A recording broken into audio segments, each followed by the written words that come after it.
다 같이 묵상 기도 드리심으로 주일 오후 예배 하나님께 드립니다. 다 같이 묵도 드립니다.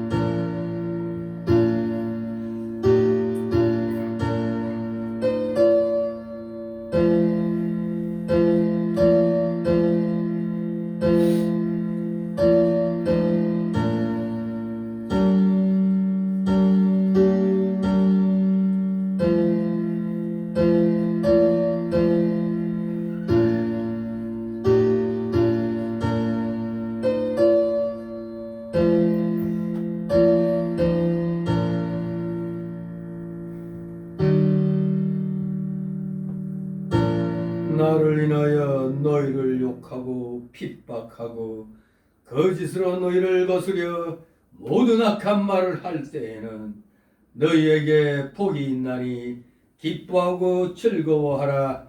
하늘에서 너희의 상이 큼이라. 아멘. 다 같이 사도신경으로 신앙 고백 하나님께 드립니다. 전능하사 천지를 만드신 하나님 아버지를 내가 믿사오며 그 외아들 우리 주 예수 그리스도를 믿사오니 이는 성령으로 잉태하사 동정녀 마리아에게 나시고 본디오 빌라도에게 고난을 받으사 십자가에 못 박혀 죽으시고 장사한 지 사흘 만에 죽은 자 가운데서 다시 살아나시며 하늘에 오르사 전능하신 하나님 우편에 앉아 계시다가 저리로서 산자와 죽은 자를 심판하러 오시리라. 성령을 믿사오며 거룩한 공예와 성도가 서로 교통하는 것과 죄를 사하여 주시는 것과 몸이 다시 사는 것과 영원히 사는 것을 믿사옵나이다. 아멘. 다같이 찬송가 386장 하나님 앞에 올립니다. 386장.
거룩하신 하나님 아버지, 오후 시간도 또 어김없이 저희들에게 허락하여 주심에 오전에 이어서 오늘도 이 시간도 나팔수, 파수꾼의 역할이 나팔수의 역할을 잘해야 된다는 것, 즉 이 시대의 어두움을 알리는 경고의 나팔 소리를 파수꾼으로서 주의 자녀로서 우리가 각자에게 맡겨진 사명을 잘 감당해야 된다는 것을 말씀을 통하여 깨닫게 하여 주시고 저희로 하여금 행동하게 하시니 감사를 드리옵나이다.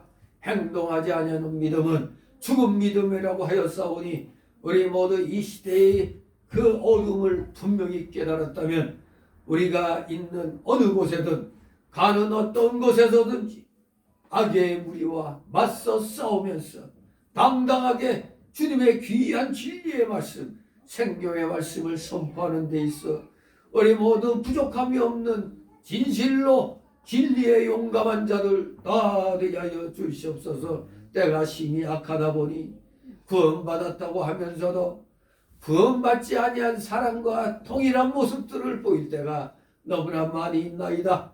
알게 모르게 무늬만 기독교인이 너무나 많이 있습니다. 우리 사랑하시는 서울교회 성도들은 절대로 무늬만 기독교인에 들어가는 무리가 한 사람도 없도록 철저하게 속까지 예수 그리스도로 충만한 진정한 십자가의 정병들 다 되게 하여 주시옵소서. 감사를 드립니다.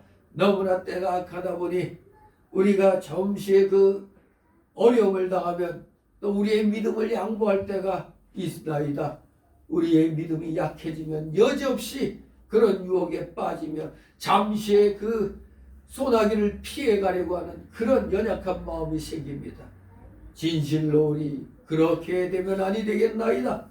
우리는 처음부터 끝까지 변함없이 주님만을 바라보고 십자가의 주님의 그 주신 교훈을 따라 우리는 어떻게든지 이 악한 세상 속에서 소금으로서 빛으로서의 역할을 각자에게 맡겨주신 사명들을 잘 감당해 나가는데 부족함이 없는 자들 다 되게 하여 주옵소서. 우리 모두 최선을 다하여 파수꾼의 사명을 잘 감당케 하옵소서. 목회자는 목회자로서 강단에서 올바른 진리의 말씀을 선포하고 우리 성도들은 성도로서 그 주신 말씀 마음판에 새기며 자신의 생활 영역에서 최선을 다하여 악과 맞서 싸우며 하나님의 영광을 드러내는데 모두 귀히 쓰임받는 자들 다 되게 하여 주시옵소서. 절대로 악에게 양보하는 자들 되지 않게 없어서 우리가 진리가 아닌 다음에는 우리가 인격적으로 서로 양보할 일이 있습니다만 진리 문제에 있어서는 이거는 목숨과도 같은 것이니 절대로 세상 것에 우리 진리를 손상시키는 일이 없도록 깨어 기도하며 열심을 다하여 소금으로서 빛으로서의 그 각자의 사명들 잘 감당해 나가는 진실된 복음의 일꾼들, 십자가의 정병들 다 되게 하여 주시옵소서. 감사드립니다. 지금 몸이 아파서 우리 그 질병과 싸우고 있는 우리 성도들이 싸우니 주님께서 그 아픈 부위를 어루만져 주셔서 능히 이겨나와 정말로 주님 섬기는데 모두 부족함이 없이 활발하게 활동력 있게 충성하고 봉사하는 자들 다 되게 하여 주시옵소서. 감사드립니다. 지금 점심 식사후라 매우 피곤한 시간입니다. 졸음마귀에게 질수가 있사오니 졸음마귀 물리치게 하옵소서. 각종 잠룡의 마귀 세력들 다 내쫓아 주시옵소서. 부족한 자를 굳건히 세워주셔서 귀한 말씀 잘 증거하는 진실된 입술 참으로 아름다운 영 다 되게 하여 주옵소서. 마치는 시간까지 오직 주님께서만이 영광 홀로 받으시옵소서. 예수 그리스도의 이름으로 감사드리며 기도드리옵나이다. 아멘.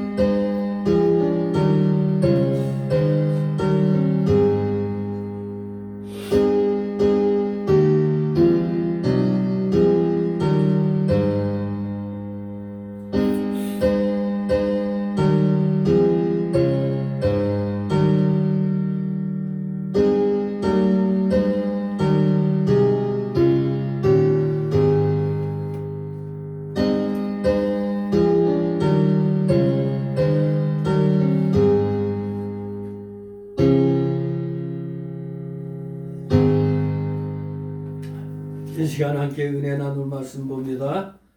에스겔 33장 21절에서 33절까지의 말씀입니다. 에스겔서 33장 오전에 이어서 21절부터 33절까지 교대로 읽도록 합니다. 21절 제가 먼저 읽습니다. 우리가 사로잡힌 지 12년 10월 5일에 예루살렘에서부터 도망하여 온 자가 내게 나와 말하기를 그 성이 함락되었다 하였는데 도망한 자가 내게 나오기 전에 저녁에 여섯이 내게 임하여 내 벌레를 쓰더니 다 마침 그 사람이 내게 나올 시에 내 입이 열리기로 내가 다시는 잠잠하지 아니하리라. 너의 말씀이 내게 임하여 가라사대 인자야 이 이스라엘 황무한 땅에 거한 자들이 말하여 이르기를 아브라함은 오직 한 사람이라도 이 땅을 기업으로 얻었나니 우리가 중대한즉 더욱 이 땅으로 우리에게 기업으로 주는 것이 그냐하도다. 그러므로 너는 그들에게 이르기를 주 여호와의 말씀에 너희가 피 있는 고기를 먹으며 너희 우상들에게 눈을 들며 피를 흘리니 그 땅이 너희의 기업이 될까 보냐. 너희가 그를 믿어 가증한 일을 행하며 각기 이웃의 아내를 더럽히니 그 땅이 너희의 기업이 될까 보냐 하고 너는 그들에게 또 이르기를 주 여호와의 말씀에 내가 나의 삶을 두고 맹세하노니 황무지에 있는 자는 칼에 엎드러뜨리고 들에 있는 자는 들짐승에게 붙여 먹게 하고 산성과 굴에 있는 자는 온욕에 죽게 하리라. 내가 그 땅으로 황무지와 놀라움이 되게 하고 그 권능의 평안을 그치게 하리니 이스라엘의 산들이 황무하여 지나갈 사람이 없으리라. 내가 그들의 행한 모든 가증한 일로 인하여 그 땅으로 황무지와 놀라움이 되게 하면 그때 그들이 나를 여호와인 줄 알리라 하라. 이제야 내 민족이 탐색져서와 시문적에서 너를 의논하며 각각 그 형제로 더불어 말하여 이르기를 자 가서 여호와께로부터 무슨 말씀이 나오는가 보자 하고 백성이 모이는 것 같이 네게 나오며 내 백성처럼 네 앞에 앉아서 네 말을 들으나 그대로 행치 아니하니 이는 그 입으로는 사랑을 나타내어도 마음은 이욕을 쫓음이라. 그들이 너를 음악을 잘하며 고운 음성으로 사랑의 너를 잘같이 여겼나니 내 말을 듣고도 듣지 아니하거니와 같이 그 말이 응하리니 응할 때는 그들이 한 선지자가 자기 가운데 있었던 줄을 알리라. 아멘. 네. 바하스군의 나팔 또는 바하스군의 사명 두 번째 시간이 되겠습니다. 바하스군의 사명 또는 바하스군의 나팔. 여러분은 나팔 소리를 잘 내야 되는 겁니다. 늘 사명을 인식하고 우리는 오늘날의 이 시대를 살아야 되겠습니다. 오늘 이 오후 시간에 21절에서 33절까지를 두 단락으로 나눠서 살펴봅니다. 오후 시간의 첫 번째 단락은 21절, 29절. 전통과 다수를 의지하고 교만한 자는 망한다. 전통과 다수를 의지하고 교만한 자는 망한다. 두 번째 단락으로는 30절, 33절. 유다 백성들이 말씀을 들으나 이욕을 조춤으로 그대로 행치 않았다. 유다 백성들이 말씀은 들으나 이욕을 조춤으로 그대로 행치 않았다. 즉 불성실한 청중들의 태도. 이렇게 두 단락으로 나누어서 살펴보도록 하겠습니다. 21절, 29절. 전통과 다수를 의지하고 교만한 자는 망한다. 우리가 오전 시간에 우리 교역자들 그리고 우리 구원받은 모든 성도들은 다 하나같이 이 나팔수 즉 바하스군의 이 사명을 갖고 있다고 말씀드렸습니다. 여러분은 하나님 편에서 보면 나팔입니다. 나팔. 세상에 나가서 하나님의 메시지를 여러분이 전해줘야 되는 겁니다. 나팔수 역할을 해야 돼요. 그 나팔수 역할이 파수꾼인 것입니다. 여러분은 파수꾼입니다. 파수꾼으로서 그리고 나팔수로서의 역할을 잘 감당해야 됩니다. 그래서 먼저 이 21절, 29절이 많은 사람들이 다 실수를 하죠. 우리 기독교에도 그저 전통 그리고 많은 수 그러다 보니까 어느 날 갑자기 다들 알게 모르게 교만하게 됩니다. 교만의 끝은 멸망인 것입니다. 자, 21절, 22절 있습니다. 우리가 사로잡힌 지 12년 10월 5일에 예루살렘에서부터 도망하여 온 자가 내게 나와 말하기를 그 성령이 맡겼다 하였으니 그 도망한 자가 내게 나오기 전날 저녁에 여호와의 손이 내게 임하여 내 입을 여시더니 다 마침 그 사람이 내게 나올 임시에 내 입이 열리기로 내가 다시는 잠잠하지 아니하였노라. 아멘. 에스겔 선지자가 사로잡힌 지 12년 10월 5일 날에 예루살렘의 멸망 소식을 들었다는 거죠. 12년 10월 5일. 그런데 우리가 에레미야 39장 2절을 보면은 예루살렘이 함락된 시기는 시드기야 왕, 즉 이스라엘 남유다의 마지막 왕 시드기야 왕 제 11년 4월이었습니다. 11년 4월. 근데 여기는 12년 10월 5일이라고 그랬죠. 그러므로 21절의 날짜는 예루살렘 성이 멸망한 지 18개월 후에 해당이 되는 거죠. 멸망한 지 18개월이 지났는데 거기서 도망온 자가 그 함락됐습니다. 그래. 18개월이나 지났어. 1년이 넘게 지났어. 이게 어떻게 된 거냐? 여기로 이제 많은 학자들이 계산을 해봅니다. 많은 주석가들은 이 기간이 너무 길잖아요. 18개월. 그래서 이 날짜가 12년 10월 5일 날짜가 비현실적인 날짜 계산이라고 많은 주석가들은 간주하고 있습니다. 그럼 성경이 틀렸다는 얘기냐? 근데 우리가 보는 성경은 사본을 번역한 거거든요. 사본, 원본이 아니고 수많은 사본 중에 비평 본문을 번역한 거다 보면은 사본, 이 원본을 베끼는 옛날에 그 서기관들이 점 하나 이거 잘못 찍을 수도 있는 거거든요. 잘못 쓸 수도 있죠. 우리도 그런 거 많이 이 글자 쓰다 보면 실수할 때가 있어요.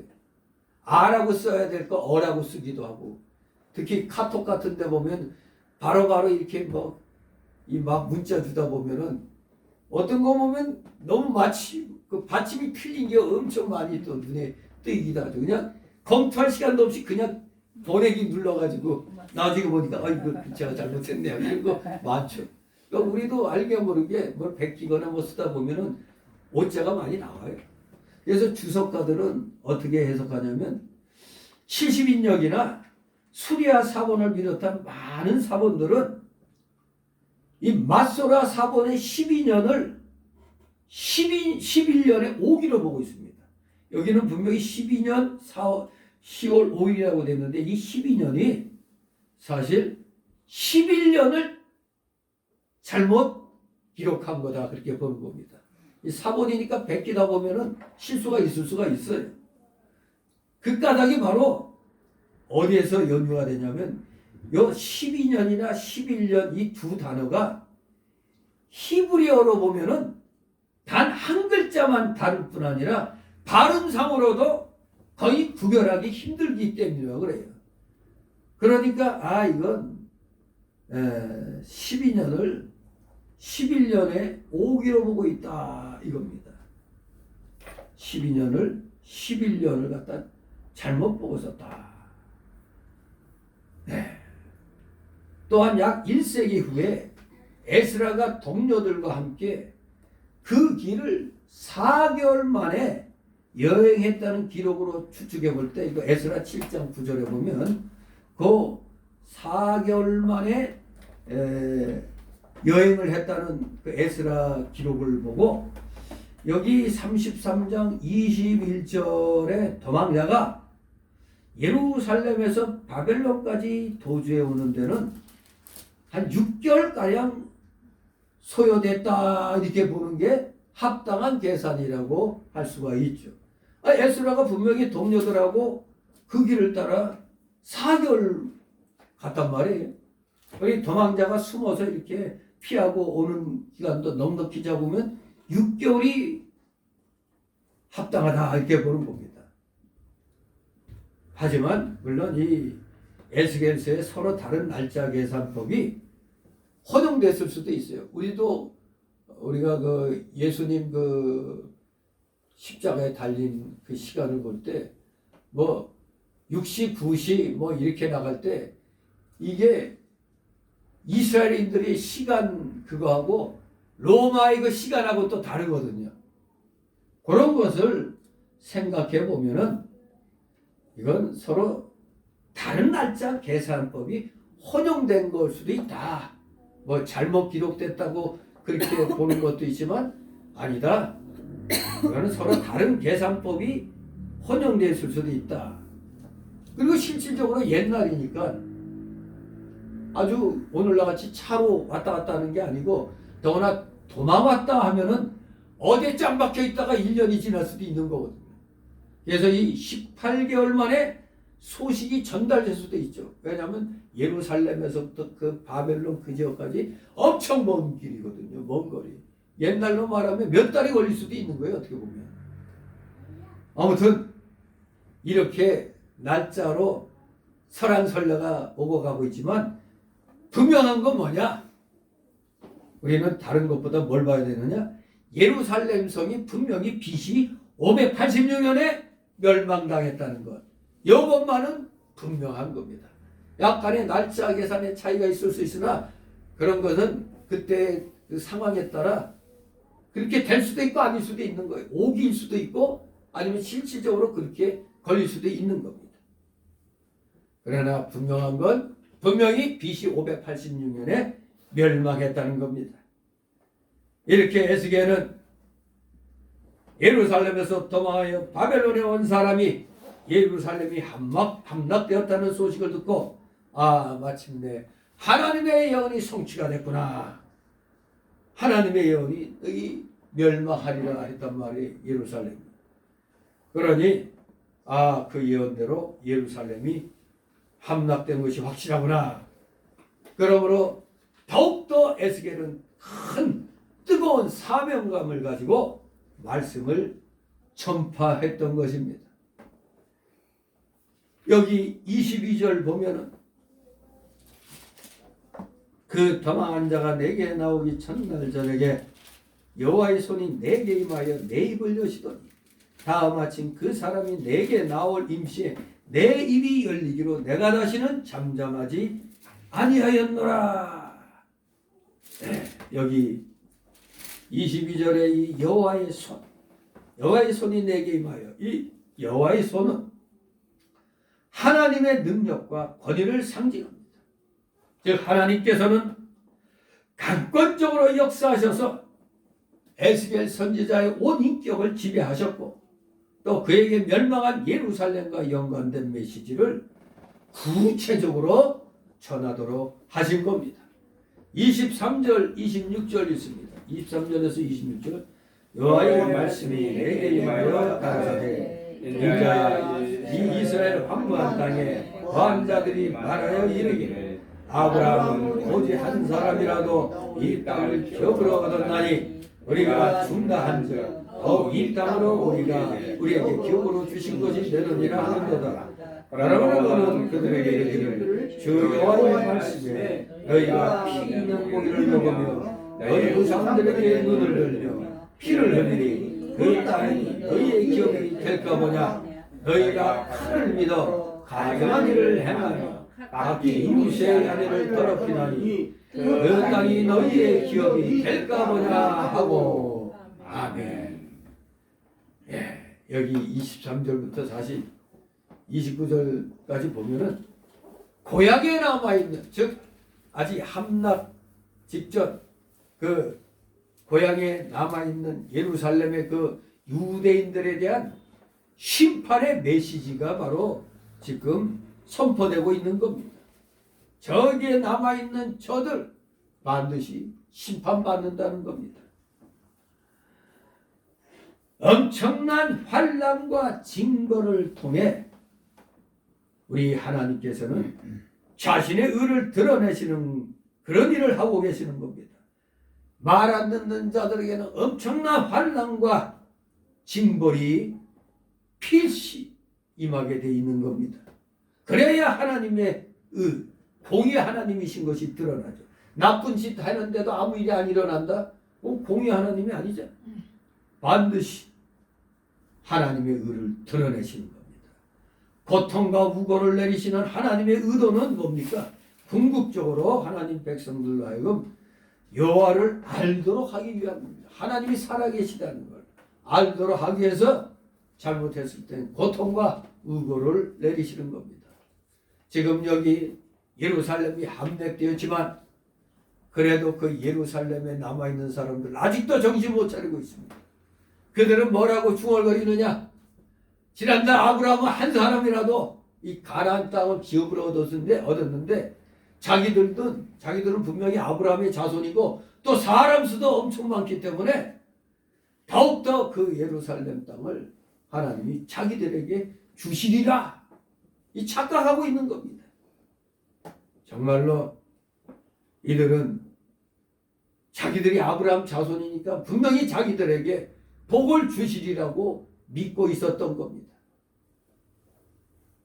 왜 이들이 이런 어리석은 생각했습니까? 이들은 하나님이 복 주시길 원한다면 회개를 해야 되는데 자기들 죄는 회개할 생각은 하지 않고 그저 전통과 인구 수가 많은 것만 자랑하고 복 받은 줄 알고 있었던 겁니다. 하나님이 다시 자기들에게 이걸 회복시켜 줄 거다. 그렇게 알고 있었어요. 그리고 이들은 예루살렘에 남아있을 때 2차 침략으로 이제 사람들이 포로로 끌려갔지만 자기들은 남아있었어. 그러니까 자기들은 복 받은 걸로 알고 포로로 끌려간 사람들은 하나님의 징계를 받는 걸로 이게 착각들을 하고 있는 겁니다. 정말로 어리석은 생각입니다.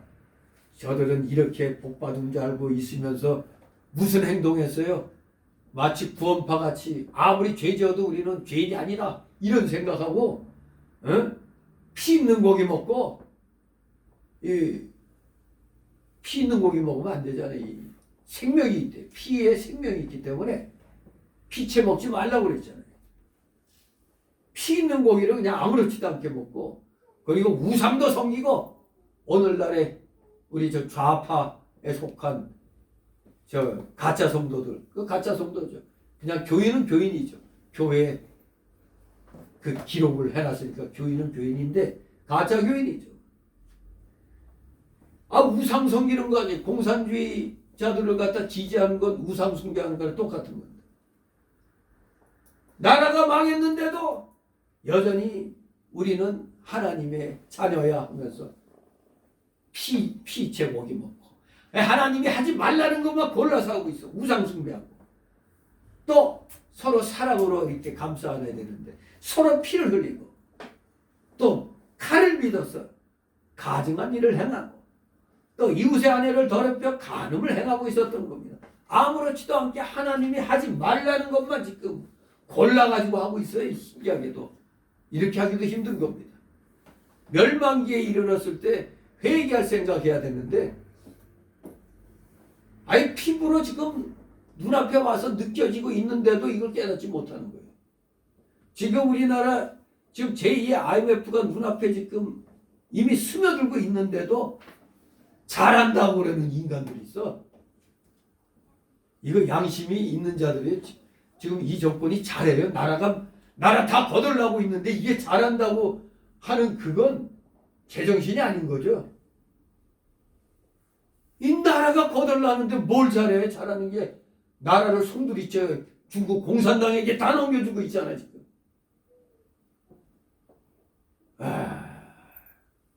이 제정신이 아니잖아요. 이거 완전히 미친 거 아닙니까? 그런 자들이 잘한다고 하니 이 미친 것들 아닙니까? 이거 딱 지금의 그 가짜 교인들이, 가짜 성도들이 딱 이때 예루살렘 함락당하고도 하나님이 어쨌든 우리 지켜줄 거야 이러고 있는 겁니다. 이거 마치 지금 우리나라 잘 되고 있어, 지금 망해가고 있는데도 잘 되고 있다고 착각들 하고 있는 거예요. 그래서 선지자 에스겔은 오늘날로 말하면 깨달은 목사들은 그런 악한 짓을 범하면서 어떻게 복을 받겠느냐고 책망을 하였던 겁니다. 선지자 에스겔처럼 오늘날 목사들도 깨어서 악의 길에서 돌이키지 않는 교인들을 향하여 책망해야 되는 겁니다. 뭐 사상의 자유는 자유민주주의 그거니까 뭘 믿어도 문강이겠느냐. 그건 세상에서는 하는 얘기고 교회에서는 분명히 하나님 외에, 예수님 외에 다른 거 섬기면 안 된다고 분명히 말해야죠. 아멘. 세상에서는 무슨 사상을 갖든 그건 신앙의 자유예요. 그거는 어떤 신앙을 갖든 자유예요. 그거는 기독교 밖에서는 다 서로가 인정하는 거예요. 그러나 우리 기독교 안에 와서는 하나님 외에는 그 어떤 신도 없는 겁니다. 하나님 외에 어떤 걸 섬기면 안 되는 겁니다. 그러니 오늘날 제정신이 있는 목회자라면은 교인들이 잘못된 길 갖고 잘못된 사상 따라가면 그 길에서 벗어나라고 선언을 해야 됩니다. 공산주의자들을 지지하는 자들은 정신이 있느냐고 하나님 앞에 회개하라고. 안 그러면 교회 나와 예배할 자격이 없다고 얘기해야죠. 아니 우상숭배하는 저 공산주의자들을 지지하는 자들은 우상숭배하는 거나 똑같은 거예요. 그런 사상 회개하고 버려야 하나님 앞에 나와 예배할 수가 있지. 뻗어시 나와가지고 하나님 찬양하고 자빠졌어. 제 눈에는 가증하게 보여요. 아니 깨달은 성도들도, 일반 집사들도 그걸 깨닫고 얘기해. 아니 어떻게 우상숭배하는 그런 사상 가지고 교회에 나와서 하나님 믿는다고 저러고 있는 거야. 버려야 됩니다. 일반 성도들도 옆에 그런 성도가 있으면 그거 잘못된 거니까 버리고 회개하라고. 안 그러면 당신은 구원받았다고 말할 자격이 없다고 딱 그래야 돼요. 그렇잖아요 여러분. 공산주의 사상을 가지고 나가는 사람을 여러분이 지지하면서 하나님 감사합니다 그러고 있어요? 마귀 새끼를 갖다 지지하면서 무슨 놈의 하나님 복주 없어서 그래요? 한 입에서 쓴물과 단물이 나옵니까? 말이 안 되잖아요. 하나님도 찬양하고 마귀도 찬양해. 잘못된 것은 책망해야 됩니다. 에스겔 선지자가 바로 이러한 악한 죄를 범하면서 너희가 어떻게 복을 받겠느냐고 책망했던 겁니다. 이스라엘 땅을 하나님이 아브라함과 이삭과 야곱에게 허락하였지만 여기 이스라엘에 남아있는 백성들이 가증한 죄를 짓고 있기 때문에 그들의 땅에 될 수 없다고 선언하는 겁니다. 그 땅이 너희의 기업이 될까 보냐. 악한 짓을 하면서도 아브라함 핑계대고 그건 어차피 우리에게 주실 거 아닌가. 절대 너희가 가증한 죄를 지으면서는 절대 너희의 땅이 될 수가 없다 선언을 하는 겁니다. 다시 27절 29절 있습니다. 너는 그들에게 또 이르기를 주 여호와의 말씀에 내가 나의 삶을 두고 맹세하노니 황무지에 있는 자는 칼에 엎드러뜨리고 들에 있는 자는 들짐승에게 붙여먹게 하고 산설과 굴에 있는 자는 온역에 죽게 하리라. 내가 그 땅으로 황무지와 놀라움이 되게 하고 그 권능의 교만을 그치게 하리니 이스라엘의 산들이 황무하여 지나갈 사람이 없으리라. 내가 그들이 행한 모든 가증한 일로 인하여 그 땅으로 황무지와 놀라움이 되게 하면 그때 그들이 나를 여호와인 줄 알리라. 아멘. 이 예루살렘에 남아있는 이스라엘 백성들이 그저 외부적인 전통만 자랑합니다. 외부적인 전통. 그 특징 중에 하나가 앞에 그 24절에서 나와 있죠. 뭐라고 24절에 뭐라고 그랬습니까? 우리 24절 한번 돌아가서 한번 같이 있습니다. 24절 시작. 그러므로 인자 이스라엘 황무한 땅에 거한 자들이 말하여 이르기를 아브라함은 오직 한 사람이라도 이 땅을 기업으로 얻었나니 우리가 중단적 더욱 이 땅으로 우리에게 기업으로 주신 것이 되느니라 하는도다. 아멘. 이들이 지금 외부적 전통만 자랑하잖아요. 바벨론의 군대에 쫓겨 산속으로 도망친 이스라엘 패잔병들은 나름대로 게릴라전을 펼치면서 끝까지 저항을 했습니다. 이게 역사적인 사실이죠. 끝까지 저항을 하긴 했습니다. 비록 그들은 소수였지만 절망하지 않고 싸웠습니다. 이들은 아브라함이 혼자의 몸으로 가나안 땅을 기업으로 받은 상황에 비교해 보면 자기들은 수요면에서도 그 아브라함보다도 많고 조건도 훨씬 낙관적이라고 자유했기 때문에 이들은 이런 24절에 말을 한 겁니다. 아브라함은 오직 한 사람이라 이 땅을 기업으로 얻었나니 우리는 수가 많잖아. 그러니 더욱 이 땅을 우리에게 기업으로 주신 것이 된다고 큰 소리를 쳤던 것입니다. 그러나 에스겔은 그들의 이런 헛된 망상에 대하여 비극적인 종말을 예언하였습니다. 그들의 우려는 외부적인 조건과 사람의 수요에 근거했다는 데 있습니다. 이건 하나님을 의지 않고 하는 얘기입니다. 정작 그들이 복을 받으려면 어떻게 해야 됩니까? 그들이 자랑하는 아브라함처럼 아브라함의 그 믿음을 본받아야지. 그 겉껍데기만 본받으면 되겠어요? 아브라함의 믿음처럼 믿음으로 하나님과 동행해야 한다는 이 중요한 사실을 이들은 깨달았어야만 했던 겁니다. 그런데 그것은 못 깨닫고 그저 외부적인 것만 자랑해요. 아브라함 때보다 지금 우리가 비록 게릴라전에는 이렇게 된 신세지만 아브라함보다는 많잖아 하면서 이거 반드시 우리에게 주실 거야 이렇게 헛된 망상하고 있는 겁니다.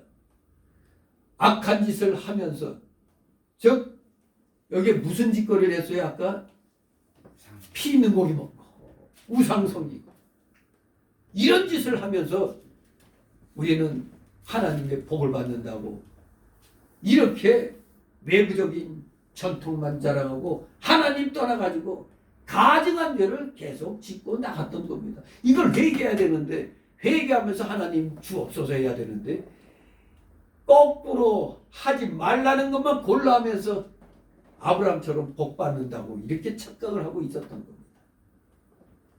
그러므로 에스겔 입을 통하여 하나님께서 분노로 심판하셔서 너희들은 전쟁과 들짐승과 전염병으로 다 망하고 죽게 된다. 그리고 그 땅을 황무지가 되게 하신다고 에스겔 선지자가 선언을 하는 겁니다. 우리가 복 받으려면 복 받을 조건을 갖춰야 돼요. 이게 뭡니까? 간단하게 말하면 순종입니다. 근데 지금 여기 이 예루살렘에 남아 있는 이스라엘 백성들은 뭘 하고? 순종을 안 하고 그냥 하나님 떠나가지고 가증한 짓만을 계속 하고 있는 겁니다. 이러니 이게 복 받을 수가 있어요, 이게? 하나님의 무서운 심판이 전쟁으로 들짐승과 전염병으로 다 망하고 죽게 하고 마침내 그 땅을 황무지로 만들어 버린다는 겁니다. 왜 하나님이 이렇게 하십니까? 이스라엘의 교만을 그치게 하려고. 이것들이 아직도 나라가 망했는데도 깨닫지 못하고 있는 거예요. 지금 대형 교회들이 대한민국이 지금 망하기 일보 직전인데도 그거는 깨닫지 못하고 잘하고 있어. 이 정권에 아부하는 저 쐐깁 같은 놈의 저것들이 목살하고 있어요. 정말로 지각 있는 성도들 같으면 그런 교회는 나와야 되는 거예요. 그런 교회는 다니면 안 되는 거예요.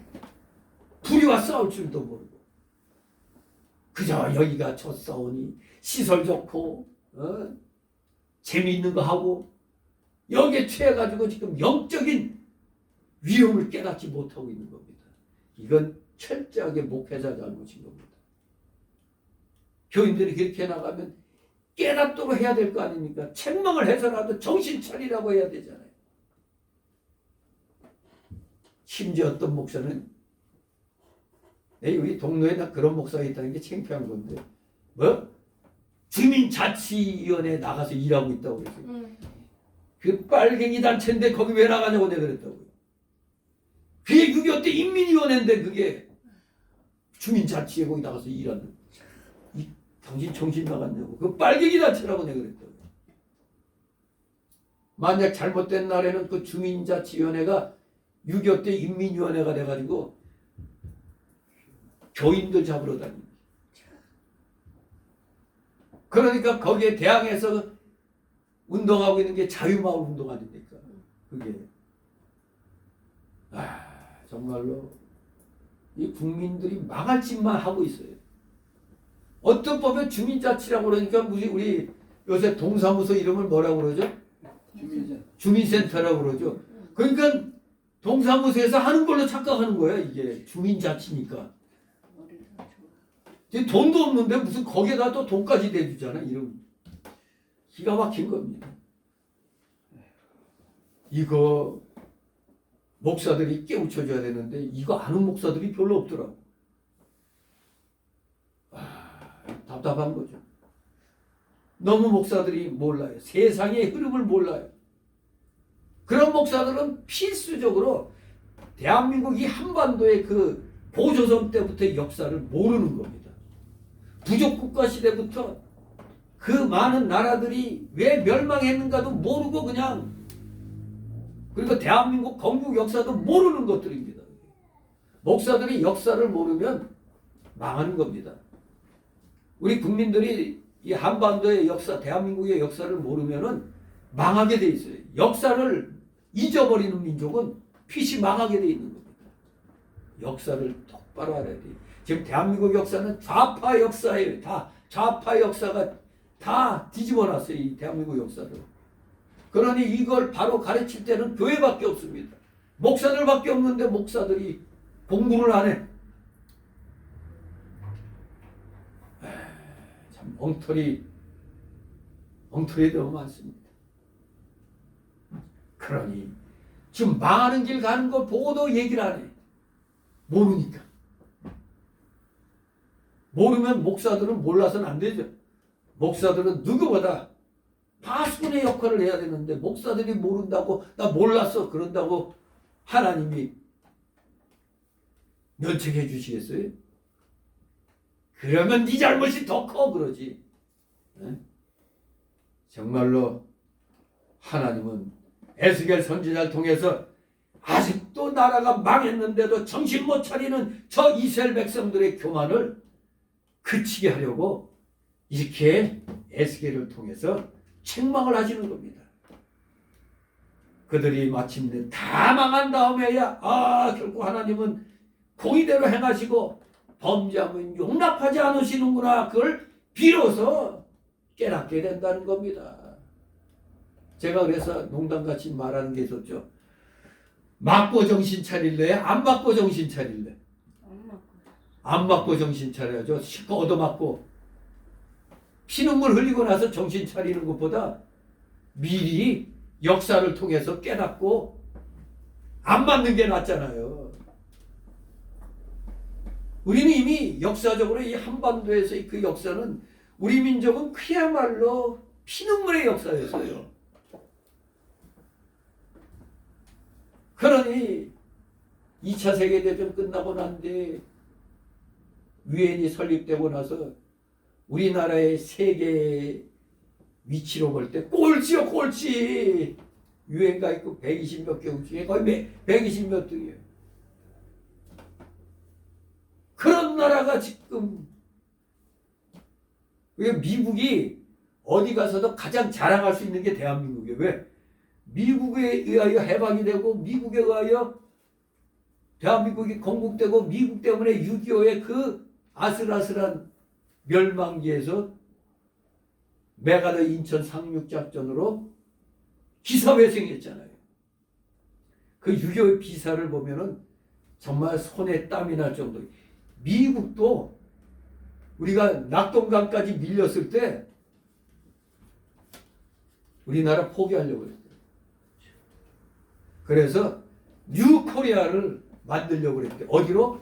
저기 태평양 사모아 섬으로 한 60만 명만 그 해가지고 일단 사모아 섬 그쪽으로 10,000명 정도를 세우려고 계획을 세웠다는 거예요. 근데 그것이 왜 그랬느냐? 마지막 저쪽 이 낙동강 위에 그 어디야? 영통? 아, 거기 어디지? 그리고 아주 치열하게 그 학도병들 싸우고 했던 거기 저 대구 이쪽에 영천이요? 영천 전투가 대한민국 국력을 갈랐다고 그래요. 그 영천에서 미국이 아무와도 이거 영천 뚫리면은 끝장이다. 그래서 뉴 코리아 그 계획을 비밀리에 세웠다는 거예요. 근데 우리나라 그때 누구야? 사령관 누구지? 그 사람에게 비밀리에 이승만도 몰랐다는 거예요. 60만 명만 이렇게 해가지고 태평양 쪽 그쪽으로 후퇴할 생각을 하고 있었는데, 그러면 영천을 우리가 사수하면 그거 포기할 거냐 그러니까 영천을 지킨다면 없던 걸로 한다. 그래갖고 이제 우리 그냥 국군이 그냥 영천 사수하려고 그랬는데 중과부적으로 일단 밀렸어. 이제 끝났구나 했지만 이제 그 병사들에게 이거 무조건 다시 찾아야 된다. 안 그러면 우린 끝이다. 그래갖고 그냥 대규모 반격을 해가지고 결코 다시 밀어냈어. 그 바람에 뉴 코리아 계획이 없어진 거예요. 물론 그 영천 전투에서 우리가 원위치 했다 하더라도 전세가 역전되는 건 아니야. 마지막 카드가 바로 성공 확률이 5,000분의 1이야. 어디? 인천 상륙작전. 5,000분의 1인데 다 실패한다고. 왜? 인천은 너무 조속의 간만의 차가 너무 커. 그렇기 때문에 안 된다, 실패한다 한 걸 메가더가 우리 특수부대들 보내갖고, 그때 군번도 없는 용사들이 있었어요. 이게 바로 켈러 부대였어요. 이북 출신들로.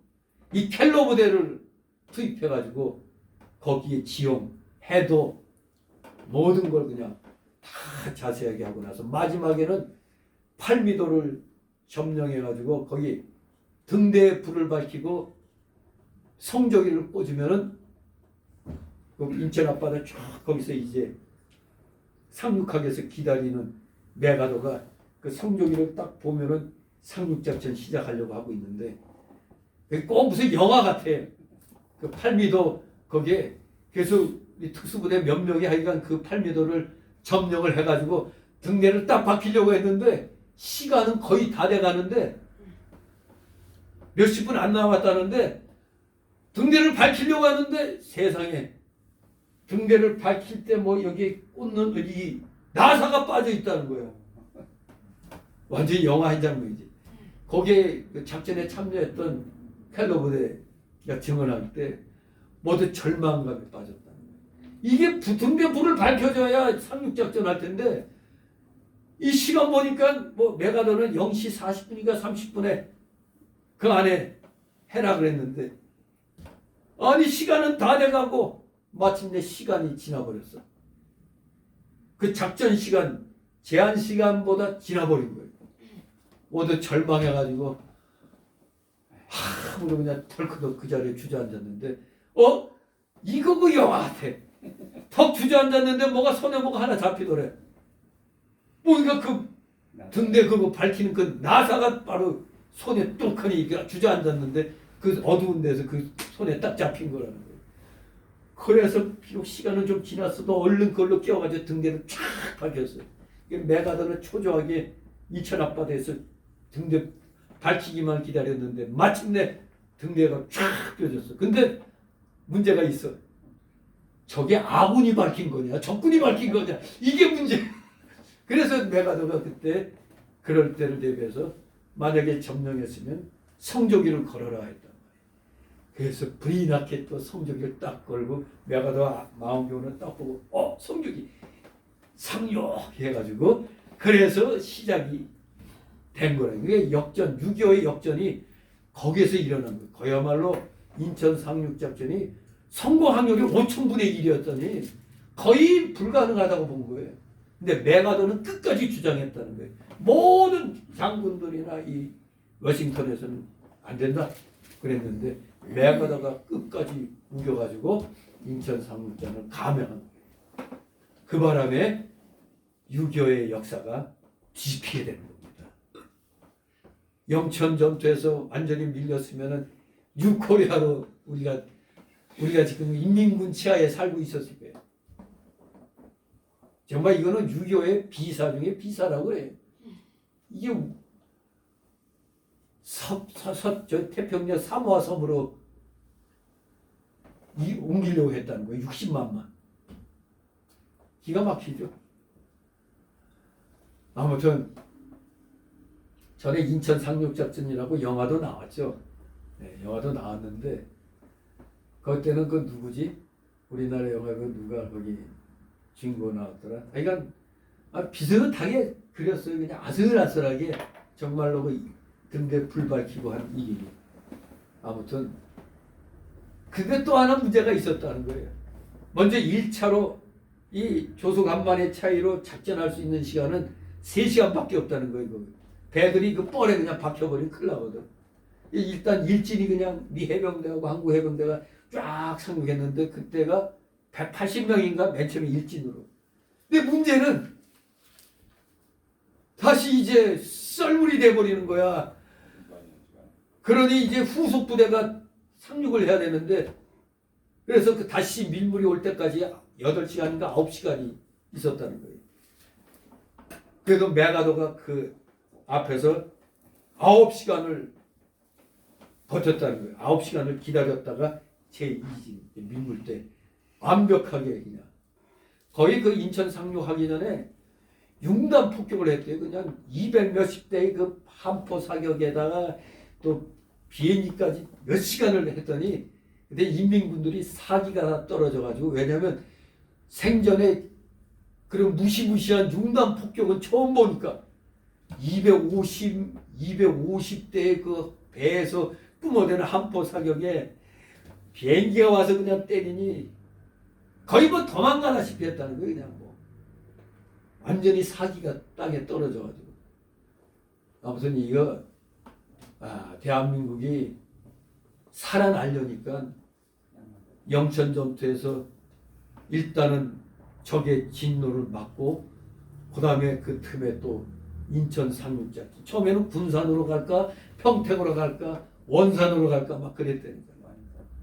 근데 메가더가 인천이다. 그 중공의 주울렘가 그때 김일성한테 전화해서 야 이거 아무리 봐도 연합군이 저기 인천으로 상륙할 것 같아 그랬다는 거예요. 근데 그러면서도 그러나 거긴 조수간만이 너무 크기 때문에 거긴 불가능할 거야. 그 바람에 김일성이가 안심했다는 거예요. 인천 상륙작전 없을 거라 그렇게 했다는 겁니다. 아무튼 이 우리나라가 정말로 이 기독교 국가인 미국의 도움으로 기사회생한 겁니다. 이거 진짜 유교의 비하가 많이 있죠. 빌리그레엄 목사가 그냥 트루먼한테 전해갖고 한국에는 뭐 50만의 기독교인이 있습니다. 그리고 트루먼은 딱 신고했다는 얘기 딱 듣고 그냥 한마디로 이 개 XX들 하면서 이건 그냥 둘 수 없다. 왜? 이때까지 그 역사를 보면 전쟁 역사가 자그마한 전쟁을 소홀히 다뤘다가 큰 전쟁으로 손해를 봤기 때문에 이거 아예 초반에 이걸 막아야 된다 생각하고 우리나라를 포기해가지고 에치드 라인으로 철수했다가 다시 간 거지. 다시 우리나라로 온 겁니다. 그 와중에 우리나라를 포기할까 하는 정도까지 갔었다 이겁니다. 하나님의 은혜입니다. 하나님이 지켜주시니까 하는 거예요. 우리 기독교인들이 저 부산 앞바다 그 모래사장에서 이 나라를 살려달라 그렇게 기도를 했다는 거예요. 그랬더니 유엔군이 파병이 된 거예요. 근데 소련이 반대했으면 끝장났는데 소련이 알았단 말이에요. 거기에 상임이사국회의에 스탈린이 뭐 나 휴가 갈 동안에는 아무도 연락하지 말라고 해가지고 그런 말도 있고 그 대사가 갑자기 소련 대사가 갑자기 뭐 일이 생겨갖고 못 왔다는 거예요. 늦게 여기 다 회의 통과되고 난다. 안 그랬으면 우리 유엔군 파병도 안 됐어요. 근데 기적같이 유엔군 파병이 이루어진 겁니다. 하나님의 은혜입니다. 부산 앞바다에서 대한민국 살려달라는 우리 기독교인들, 우리 기독교인들의 그 간절함이 이 대한민국을 살린 겁니다. 그러니 여기도 보면은 이 예루살렘이 이미 망했는데도 여전히 꿈을 가지고 하나님이 우리 이거 주신 거야, 주실 거야 다시. 근데 그 희망을 갖는 건 좋은데 말씀대로 순종하며 살면서 기도하고 해야지. 근데 그건 안 하고 무조건 하나님 주실 거예요. 이런 식으로 우상숭배하고 피채 먹고 간음하고 막 이런 짓거리 했단 말이에요. 그러니까 예의 못된 놈들, 공의의 하나님이 뭔데 하면서 하나님이 공의대로 심판하신 겁니다. 그걸 깨닫게 되는 겁니다. 이 정신 못 차리는 국민들은. 그러므로 오늘날 우리 교회와 성도도 영적 신앙에 바로 서지 않고 그저 하나님이 지켜주실 거야. 의식과 전통만 자랑하고 교만하여 범죄하면 하나님께서 반드시 거꾸로 뜨이고 심판하시는 겁니다. 이 대한민국 교회 아직도 정신 못 차린다면 심판하시는 겁니다. 그러나 우리 깨어있는 이 광화문 애국 세력들 그리고 요소요소의 우리 작은 교회 목사들 작은 교회 성도들이 열심으로 애국운동하고 있어요. 지금 그들을 모시고 은혜를 내려주실 줄 믿습니다. 아멘. 우리까지 다 타락해가지고 불의에 대하여 안 싸운다면 다 망하는 겁니다. 다 모전이다. 그러나 우리는 희망이 있어요. 아직은 희망이 있습니다. 열심히 말씀대로 순종하면 하나님이 지켜주시는 겁니다. 두 번째 날라오로 30절 33절 불성실한 청중들의 태도 즉 불성실한 백성들의 태도가 여기 나옵니다. 물론 유다 백성들의 말씀은 잘 듣는 것 같아요. 그런데 이욕을 조차 그 말씀대로 행치 않았다는 겁니다. 이 30절 33절의 말씀이 정말로 이 악한 자들입니다. 예루살렘의 멸망에 대한 이 예언이 성취됨으로써 에스겔은 잠시 동안 인기를 얻게 되었죠. 아, 저 선지자 말대로 됐네. 잠시는 인기를 얻었어요. 그러나 그것은 오래가지 않았습니다. 그 까닭은 에스겔의 메시지가 엉터렸기 때문이 아니라 여기 청중들의 태도가 매우 이기적이고 불성실했기 때문이었습니다. 오늘날 현대교회도 이러한 특징을 지닌 신자들이 많이 있습니다. 그들이 교회 다니는 까닭은 그저 뚜렷한 신앙 목적을 가졌기 때문이 아니라 그저 취미 삼아 한번 참석해 보는 것이며 설교 또한 자신에게 들려주는 하나님의 경종으로 듣기보다는 자기 귀를 즐겁게 해주는 한낱 음악으로 들으려고 하는 태도들. 재밌는 얘기 안 해주나? 그러니까 어떤 목사는 꼭 영화 한 편을 꼭 보고 그 영화 내용을 또 설교 시간에 해주고 또 책 한 권 읽어갖고 책의 내용을 또 얘기해주고 그러면은 교인들에게 뭐가 남아요? 말씀보다는 영화 얘기 그 책 얘기가 남는 거죠. 말씀이 남아야 되는데 그렇게 되는 겁니다. 청중들이 듣긴 듣는데 자기 사리사욕을 쫓는 겁니다. 30절 31절 있습니다. 인자야 네 민족이 단 곁에서 진문에서 너를 은원하며 각각 그 형제로 더불어 말하여 이르기를 자 가서 여호와께로부터 무슨 말씀이 나오는가 들어오자 하고 백성이 모이는 것 같이 네게 나오며 내 백성처럼 네 앞에 앉아서 네 말을 들으나 그대로 행치 아니하니 이는 그 입으로는 사랑을 나타내어도 마음은 이욕을 좇습니다. 아멘. 아멘. 예. 어떻게 시대를 초월해서 오늘날의 교인들의 모습을 얘기하는 것 같아요. 이게. 바벨론에 있는 유다 백성들이 에스겔에게 모여와서 하나님 말씀을 잘 듣긴 듣지만 그대로 행하지는 않았다는 겁니다. 입으로는 사랑을 나타내어도 마음은 이욕을 좇습니다. 이스라엘 백성들이 하나님의 백성이라고 자부하면서 하나님의 선지자에게 나와 말씀을 잘 배우면서도 자기 이익과 욕심을 쫓아가느라고 그 말씀대로 행하지 않았다는 겁니다. 우리가 잘 아는 가룟 유다도 뭘 따라갔어요? 자기 일을 따라갔어요. 잘못된 줄 알면서도 자기 선생되는 예수님을 은 30에 팔아버렸습니다. 그러나 분명한 건 일을 따라가는, 자기 일을 따라가는 자는 반드시 망한다는 것. 그 출애굽기의 아담과 발람, 또 아나니아와 삽비라도, 사도행전의 아나니아와 삽비라도 다 자기 이익을 따라가다가 망했잖아요. 아나니아와 삽비라 부부는 그냥 부부가 통째로 같이 망해버렸잖아요. 그러므로 내가 손해를 봐도 성령의 인도를 따라 하나님 말씀을 순종하고 하나님의 나라와 하나님의 의를 구하고 진리대로 행해야만 잘되고 복을 받는 겁니다. 복 받기를 원한다면 우리가 분명하게 순종의 삶을 살아야 되는 것입니다. 32절 33절 있습니다.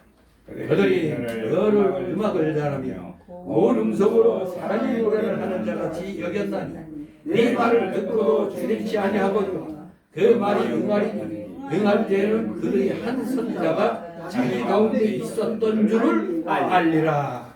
아멘. 네, 이스라엘 백성들이 마치 노래 잘하는 사람에게 노래를 배우는 것처럼 말씀을 잘 가르치는 에스겔에게 가서 말씀을 열심히 배웁니다. 그런데 문제는 배우긴 배우는데 실제로는 행하지 않았다 이겁니다. 하지만 행하지 않아서도 이 하나님의 말씀은 반드시 그대로 이루어질 것이고 그때 가서 우리들 중에 하나님의 참 선지자가 있었구나 이것을 알게 된다는 얘기입니다. 그들이 알리라. 한 선지자가 자기 가운데 있었던 줄을 알리라. 네, 그렇습니다.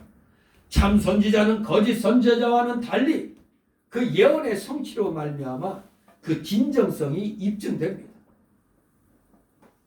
완악한 자들은 징벌의 환난을 겪고 난 뒤에야 비로소 선지자의 예언이 참된 줄을 인식하게 되지만 이미 때는 늦은 겁니다. 그래서 제가 하는 말이 맞고 정신 차릴래? 안 맞고 정신 차릴래? 안 맞고 정신 차려야 되는데 실컷 얻어 터지고서야 그때서야 아이고 목사님 말이 맞았네. 나라가 망하고 난 다음에 아이고 그때 목사님이 하신 말씀이 맞았는데 왜 그때는 내가 아니라고 반대했지. 이미 늦은 겁니다. 때는. 왜? 이유가 뭡니까? 진정한 회개를 통해서만 얻을 수 있는 구원의 약속에서 이미 제외되었기 때문입니다. 이미 늦었어요. 실컷 터지고 난 다음에 아이고 그때 선지자가 목사님이 하신 말씀이 맞았네. 이미 늦은 겁니다. 구원의 약속에서 제외돼 버린 겁니다. 그러니 후에도 때는 늦은 겁니다. 그러니 우리가 살아있을 때 그리고 아직 상황이 아주 나빠지지 않았을 때 빨리 깨달아야 되는 겁니다. 지금 대한민국은 지금 더 이상 여기서 나빠지면 안 돼요.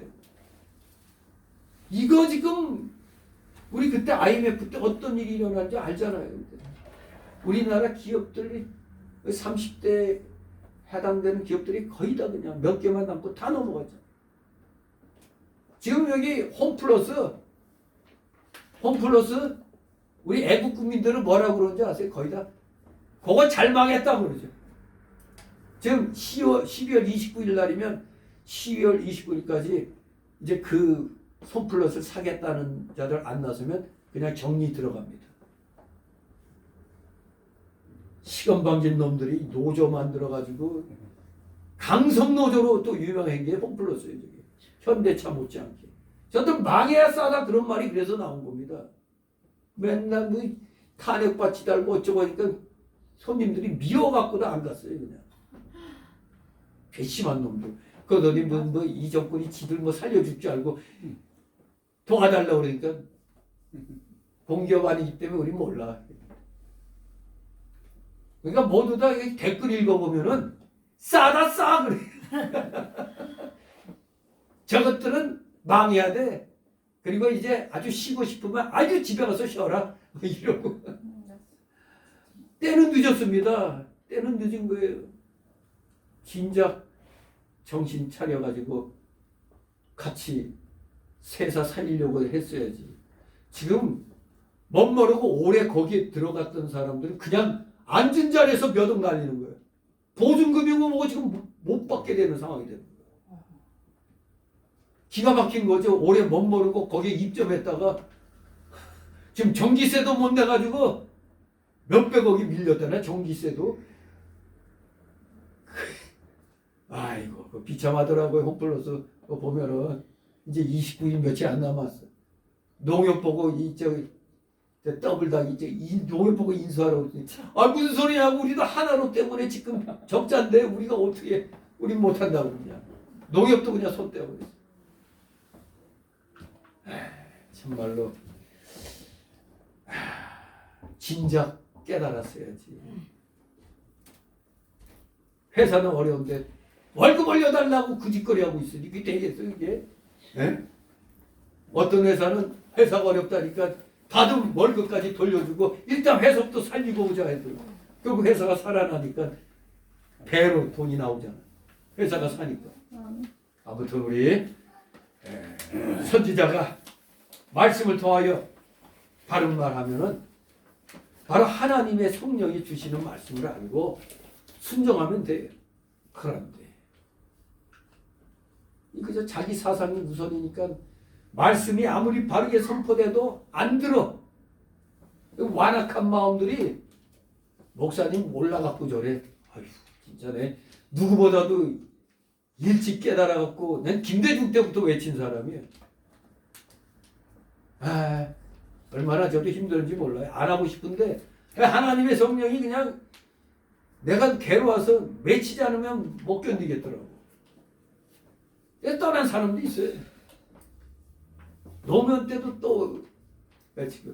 그때 집사람이 기껏 전대에 왔는데 왜 또 그런 소리 해가지고 나가요. 그러나 이 목회는 뭐 사람 많이 모으는 게 목표는 아니거든요. 한 사람이라도 바로 깨닫게 하는 게 목표가 돼야죠. 그러면 큰 교회 교인 많은 목사들은 이 당신이 그 조그맣게 하니까 그런 얘기 하는 거지. 우리 같이 이렇게 많아봐 그런 말 못해. 참 망하려면 그렇게 망하는 겁니다. 무대기로 망하는 거예요. 무대기로. 우리 정신 차려야 되겠습니다. 진실로 우리 오늘의 이 내용을 한번 정리를 해보면은 우리가 오전에도 잠깐 언급됐지만 군대 용어가 작전에 실패한 군인은 용서받을 수 있으나 경계에 실패한 군인은 결코 용서받을 수 없다. 이 말을 우리가 새겨들어야 됩니다. 왜? 우리는 파수꾼이니까. 경계병이니까. 하나님 말씀의 경계병이에요. 우리는 자신의 사명이 막중함을 깨닫고 사회 공동체의 그 전반적인 타락, 특히 종교적인 이 기독교 타락에 대해서 우리는 경고의 나팔을 울려야 하는 겁니다. 바로 여기서 오늘날 파수꾼, 즉 종교 지도자들의 책임, 특히 목회자들의 책임에 대해서 몇 가지 정리하고 마치도록 하겠습니다. 첫 번째로 종교 지도자는 즉 목회자는 하나님에 의하여 부름받은 일꾼이라는 소명의식을 가져야 한다는 겁니다. 세상의 일반 지도자들은 그저 국민들에 의해 송출되는 것으로 어떠한 이상적 정치를 펼치기 이전에 백성들의 관심사를 살피기에 급급한 예가 많죠. 그러나 우리 종교 지도자, 특히 목회자는 자신을 세우신 분이 하나님이시기에 메시지가 비록 백성의 귀에 거슬린다 할지라도 그것이 하나님의 말씀인 이상 전달하지 않으면 안 되는 겁니다. 오늘날이 딱 그런 때입니다. 백성들에게 기쁨을 주지 못할 뿐만 아니라 도리어 자신이 미움까지 받아가면서 하나님의 심판의 경종을 울리는 일은 정말로 수행하기 힘든 고역이 아닐 수가 없기 때문에 이 옛날 그 몇몇 선지자들은 예언의 사명을 거절하고 도망치려고 하였던 때도 있죠. 요나서에 요나가 하나님 명령 거역하고 에이 내가 원수나라에 가서 왜 외쳐? 그리고 지 나름대로 했다가 물고기 뱃속까지 들어갔다 기사회생한 요나의 얘기가 있잖아요. 예, 정말로 어려운 일입니다. 그러나 전능하신 하나님은 그들에게 직책을 충분히 감당할 수 있는 능력과 자질을 부여하신 후 자기의 도구로 붙들어 쓰셨던 것입니다. 이처럼 영적 지도자에게 필요한 것은 부족하고 무능한 자에게 지혜와 힘을 주셔서 하나님의 사역을 감당하도록 하셨다는 이 소명감, 이것이 영적 지도자들에게 필요한 겁니다. 이 소명감, 비록 부족하고 무능하지만 하나님이 지혜와 힘을 주셔서 하나님 사역을 감당하도록 하셨다는 것, 이걸 잊으면 안 되겠습니다. 두 번째로 영적 지도자들의 책임은 소명감으로 무장된 종교 지도자, 즉 목회자는 많은 일을 더 잘 감당할 수 있도록 영육 간의 능력을 배양해야 되는 겁니다. 그래서 목회자가 됐다고 해서 끝나는 게 아닙니다. 부지런히 또 성경 연구하고 공부해야 돼요. 그리고 인문학 지식도 공부해야 되는 거예요. 특히 대한민국의 역사에 대해서 이 땅에 살면서 어떻게 이 국민들을 계도할 수 있겠어요? 역사를 알아야 계도할 수가 있는 겁니다. 역사를 모르면서 뭔 말을 할 수 있겠어요? 능력을 배양해야 됩니다. 파수꾼이 위기의 상황을 정확히 감지하고 모든 사람들에게 그것을 분명히 알리기 위하여 관축술과 나팔 부는 법을 동들여 배우듯이 오늘날 우리 목회자들은 하나님의 말씀을 쉽게 분별할 줄 알아야 할 뿐만 아니라 분명한 역사 의식과 냉철한 사회 인식을 배양하기 위하여 노력을 아끼지 않아야 할 것입니다. 아멘. 참 지도자와 거짓 지도자를 구분하는 시금석은 그들의 말이 하나님의 뜻에 부합하느냐의 여부에 달려있다고 베드로후서 2장 1, 2절에서도 말씀하고 있는 겁니다. 이스라엘의 거짓 종교 지도자들의 특징은 한마디로 위선과 자의적인 설교에 있었습니다. 위선은 실력이 없고 내실을 기하지 않은 데서 나오는 결과입니다. 오늘날의 이 성경 조직신학적으로 제대로 공부도 안 한 사람들은 맨날 하는 게 복받아라 이런 거예요. 맨날 그 기복주의적인 겁니다. 이게 실력을 배양하지 않아서 그래요. 영적인 실력. 그렇습니다. 내실을 기해야 됩니다.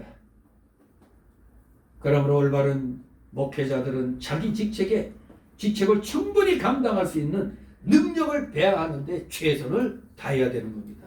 세 번째로 목회자의 책임은 참된 지도자는 사명 완수를 위해 목숨까지도 바칠 각오가 되어 있어야 한다는 겁니다.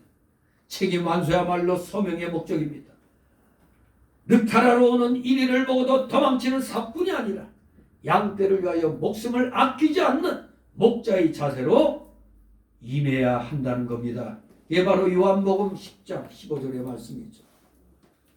양떼를 지켜야 되잖아요. 파수꾼이 성읍 백성의 생명을 지키기 위하여 온 밤을 뜬 눈으로 지새우듯이 참된 영적인 지도자는 어두운 역사를 밝히기 위하여 끝까지 깨어 있어야만 하는 것입니다. 깨어 있어야 된다. 목회자가 깨어 있으면 그 따르는 성도들 역시 깨어 있기 마련입니다. 목회자가 잠들어 있으니까 어둠을 못 밝히고 있는 겁니다. 같이 깨어서 이 시대의 어둠을 우리는 밝혀야 되겠습니다. 진실로 하나님의 은혜가 여러분에게 차고 넘치시기를 주님의 이름으로 축원합니다. 기도합니다. 거룩하신 하나님 아버지, 은혜를 감사드립니다. 어떠한 상황에서도 절대 우리 구원받은 주의 자녀들이라면 결코 하나님의 일꾼으로서 특히 시대적 사명을 띈 바스꾼으로서의 그 사명을 잘 감당함으로 하나님께 영광 돌려드리는 진정한 복음의 일꾼들 다 되게 하여 주시옵소서. 감사드리며 예수 그리스도의 이름으로 기도드리옵나이다. 아멘.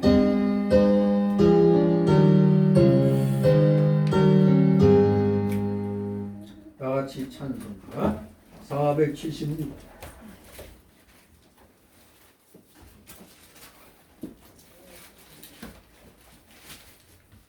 476장 찬송드립니다.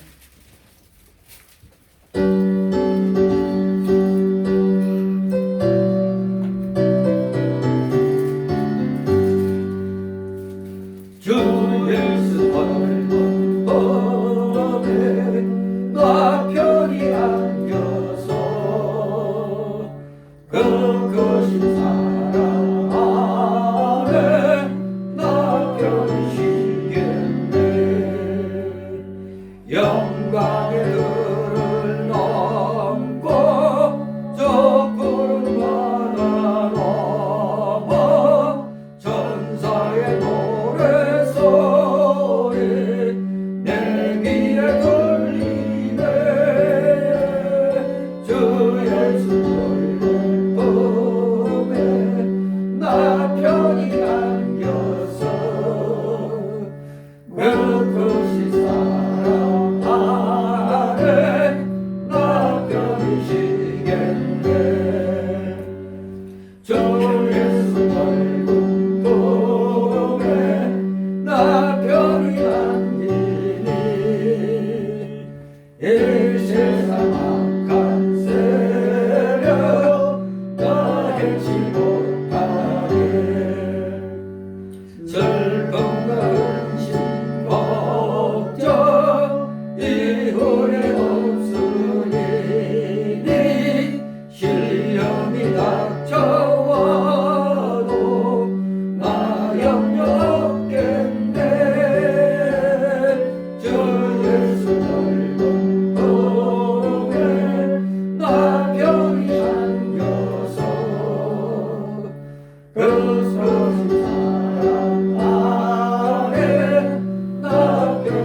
주기도문으로 마칩니다. 하늘에 계신 우리 아버지여, 이름이 기업을 받으시오며 나라의 마옵시며 뜻이 하늘에서 이룬 것 같이 땅에서도 이루어지이다. 오늘날 우리에게 원하는 것을 주옵시고 우리가 우리에게 죄인 죄를 사하여 준 것 같이 우리의 죄를 사하여 주옵시고 우리를 시험에 들게 하지 마옵시고 땅하락에서 거소서 내게 나라와 권세와 영광이 아버지께 영원히 있사옵나이다. 아멘.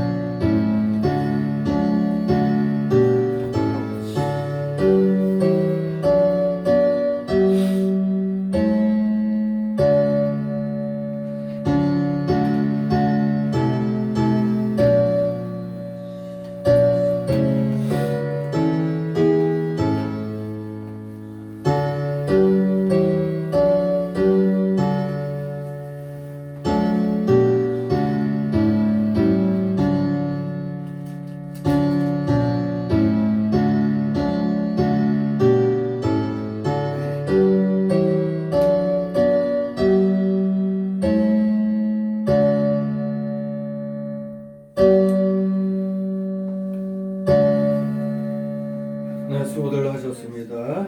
주일학교 하시고 돌아가시기 바랍니다. 네. 이거 무슨 되는데요. 그런 거를 어디서 까요? 어떻게 까 모르겠네. 이 아프리카에서 왔나요, 그래? 아, 뭐야?